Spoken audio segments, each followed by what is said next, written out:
Yo, what's good, y'all? We have a quick offensive tip for y'all right here. This I really love to use when my opponent is being aggressive in the full court.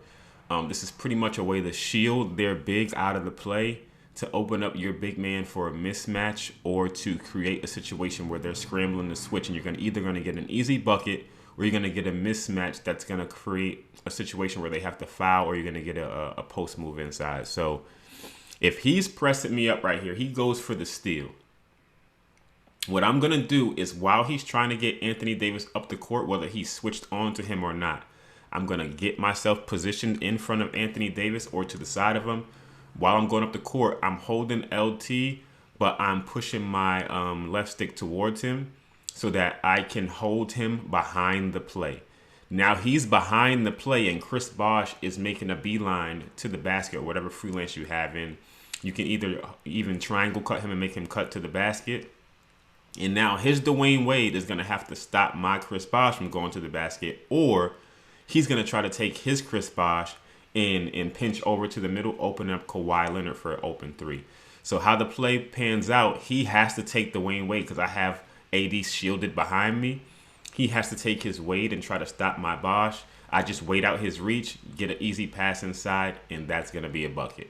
All right, so second example of this. This is another user that's playing half-court press. He has his big, which is Al Horford, up on my Jason Kidd, trying to create some additional pressure, which I like to do on defense as well, but you can make them pay when they do this. So once I inbound the ball, he comes up, and now he's in no man's land. He's behind my foul line. Jason Kidd's way faster than Al Horford, and my AD is going to start getting to his spot. Be mindful of the freelance that you're in, because you want to have good enough spacing to make sure this executes properly.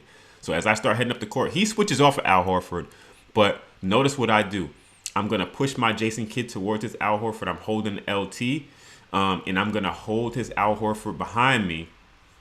And now he's in a situation where I have AD on the left side, and I'm ahead of his Al Horford with Jason Kidd, so I can go to the basket or kick it to AD. He has to figure out what he's going to do. If you have a shooter on the left side right now, I could just push it up to him. I could have did a lot of different things here. I chose to be way more patient with it, and I just brought the ball up the court, steadily holding Al Horford behind me.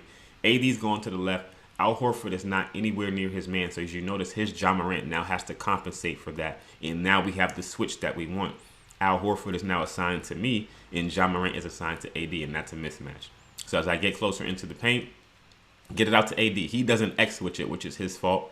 And now we have a mismatch, AD against Ja Morant. And he's going to have to foul here. This is going to be an easy basket. He fouls. That's a very smart move by him.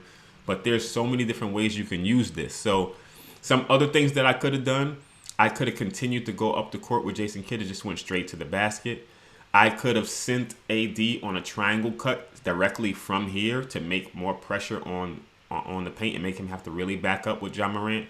If you don't use somebody like Jason Kidd and you're comfortable shooting, stopping pop threes, I could have sent AD on a backdoor cut and then just ran up the court and shot a three with my point guard, whoever my point guard was, especially if you have like Curry, Kyrie Irving, or something like that. So make these guys pay for pressing up on you.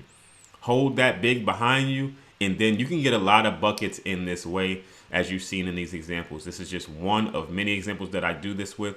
But anytime somebody's pressing me up like that, I make sure that I make their big pay and make them have to make decisions on the court, and then they usually back up. All right, y'all. Peace.